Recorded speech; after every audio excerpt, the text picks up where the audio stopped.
The Lord bless you today. Today we meet again on the working Monday. And today what I saw was the Lord was having little flags. And these were tracer flags or to markers for the track that He has given for us. So every day you may be a Daniel of God, you may be a Joseph of God, you may be a Nehemiah of God, a Mordecai of God. In fact, our reading today was how Haman was hung in the scaffolding that he prepared for Mordecai, a very tragic and dangerous situation. So when you sit in your position, placement in work, in life, in the authority of God, that very morning, that very hour, you take up the marker from God. Of course, we do this even before that. When we sit in prayer in the morning, taking our authority position with our God, at our family prayer time, each of these altars have a God-given marker. Every day you get that little flag to mark it. The footprint of God, where you went, you mark it with the, I call it the tracer flag. I call it the marker flag. And you put it down, and the next hour you put another one down. That's your heavenly track for the day in the things God has called you to do. Now we have an understanding. The word of the Lord is our lamp, and it's a light unto our path, long term, mid term, short term. At the same time, every day in prayer, we receive the marker flag of God. And we want to, and He had many little marker flags, the tracer flags, to put it down where we go, so we know where we go. And then those who follow us, our juniors, our progeny, our next generation, they can see this is where our pioneering fathers have gone. It's a track, and then heaven sees, angels see that. And when we move, angels move, because authority on earth is given to the Church of Jesus Christ, and angels joining in, then we make Mahanaim, the two camps working together. So this is the marker flag, and He had many marker flags. And then even in darkness, this lamp is luminous, even in darkness, so others can see, and angels see the marker flags, the footprint of God you made in prayer. Footprint of God, territory taking footprint of God, the trail you are blazing with your God. Now this is not about heroics, this is not about exhibition. When I say the trail you are blazing, sometimes you are an apostle and you are blazing a trail for others to follow in an apostolic work. But we are conscious about being faithful to marking the tracks of heaven. Now, we are soon after a general election or parliamentary election in Sri Lanka. We are also marking the tracks that each of them should tread. They are trek. We are predetermining in prayer, in prophecy, in supplication, in intercession, what they would do. Let's say in our tea industry, let's say in our fisheries industry. We similarly mark a good track for our head of state to follow. You can do that in your nation. So my book on this is called Prayer Governance. You should visit our website, brooksidecolombo.org. Or you can visit my timeline in the Facebook, and we have another website where you can do a download. That is called www.apeksha-lanka.com. Now, if you are not getting all this, you just send us a WhatsApp to +94, got it? +94 77 49 59 214. So you can understand how you can rule over the destiny of your family. You are marking up, a mark-up track and a track for your eldest son, for your daughter, for your business, and your health is included in this track marked to do that with the Lord. I like to call it from maybe Isaiah verse 8. A highway will be there, a roadway. The verse preceding says the scorched land will become a pool, and the thirsty ground springs of water.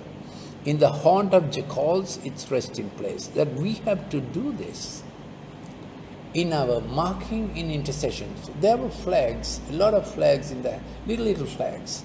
The Lord Jesus Christ, our chief apostle, and I think he was looking for other generals to hand over his marker, trace of flags. Now, we don't call these things ourselves, the titles. We know that he is chief apostle, and we know there is a gift and an office of Christ called apostle, even in our day. So Hudson Taylor was a missionary apostle, William Carey was a missionary apostle, Reinhard Bonnke was a different kind of apostle for evangelism for nations and continent of Africa. No one can deny that, isn't it? C.T. Studd, yes. So there have been apostles throughout church history. We know that some deny the apostles' office. They say it ceased. Some even deny gifts of the Holy Spirit, and they say it ceased. They are the secessionist school of thought. But I just want to draw this broad line where we are. We are asked to change the landscape. So Isaiah 35 has this changing of the landscape. So I started at verse 8 and going backwards so that you get a quick picture of where I'm going. So verse Isaiah 35, it says a highway will be there, a roadway. That's what we are seeing and marking for the Daniel's office, for the Joseph's office, who will be working probably with the head of state, where Daniel worked with the king. Joseph worked with the king. Mordecai worked with the king. Nehemiah worked with the king in different stations of life. And in this series of talk, I didn't mention Esther simply because she's a symbol of the bride of Christ.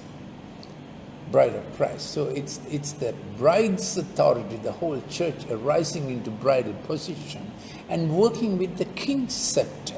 That's what we want to do. Then we ascend above second heavens, where principalities and powers are at warfare with angels, of course. We ascend above into the throne presence and operate seated at the right hand of the Father, which is our calling. And where the fountainhead is, from the throne flows the crystal fountain. We want to do our operations at the right hand of the Father. Yes, so it's a matter of perspective, how you are seeing principalities and powers under your feet because you are seated at the right hand of the Father. Did you understand that? Yes. That's where we want to operate from. Some people get into real fisticuffs saying spiritual warfare because they are looking up as if the principalities and powers are over their head. That's not our perspective. Principalities and powers are under our feet when we are seated with Christ.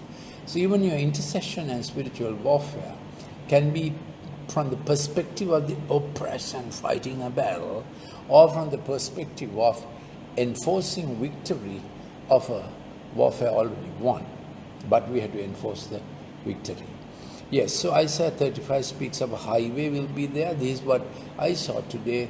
For every day a highway of the Lord, a track and a trek that the saint will go through. God's Daniel, Joseph will go through. Every hour conscious.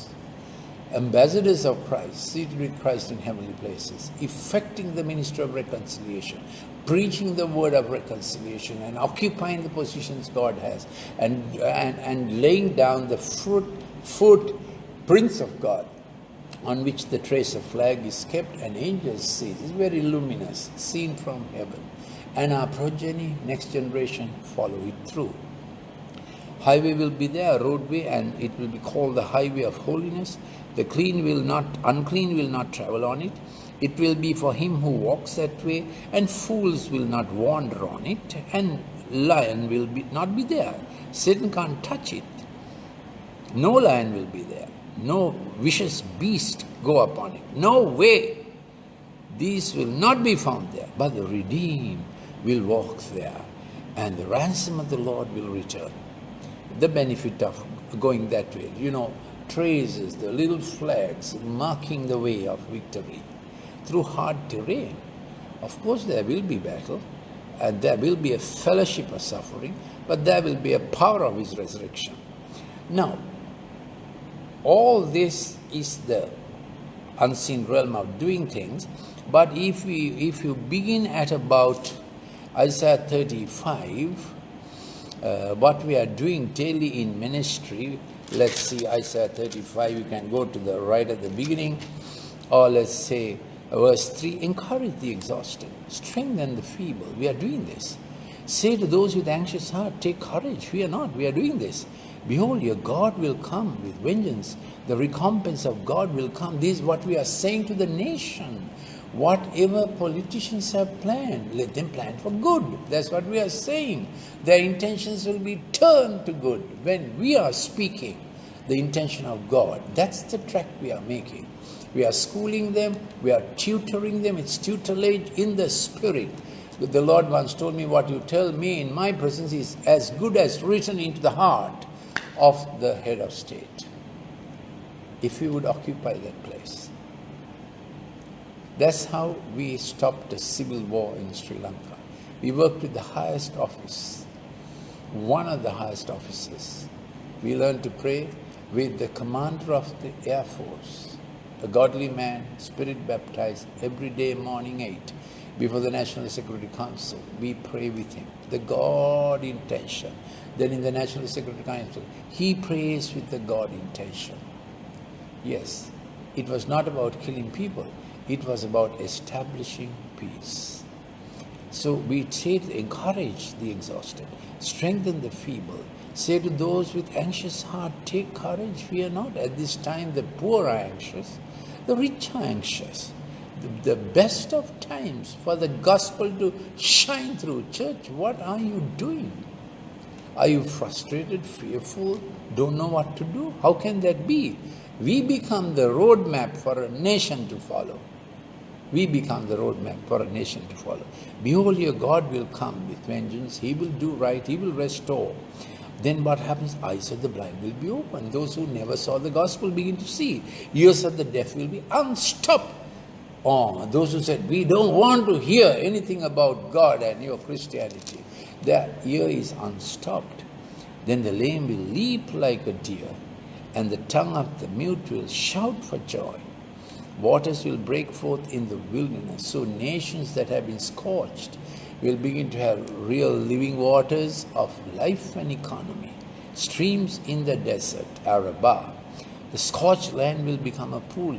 Will you believe this? And the thirsty ground, springs of water. Beka to Beraka. In haunt of jackals, it's resting. So jackals are devourers, predators, driven out.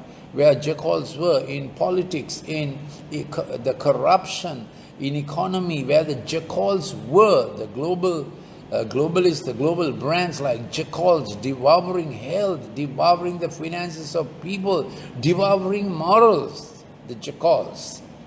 Day of the jackal is over. And God orders Sabbath and resting place. Grass becomes reeds and rushes.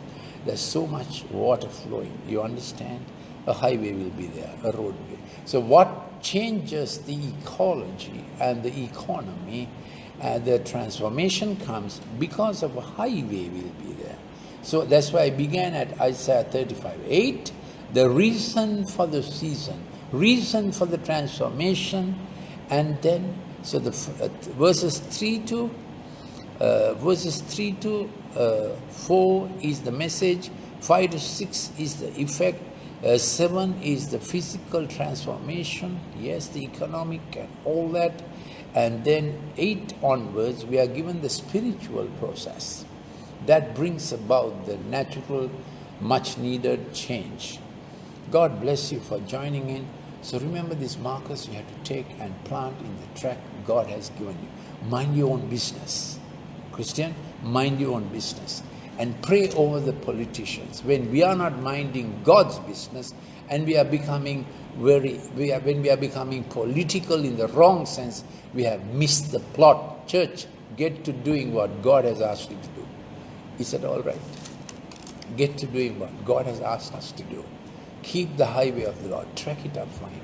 God bless you and keep you safe. In Jesus' name, amen.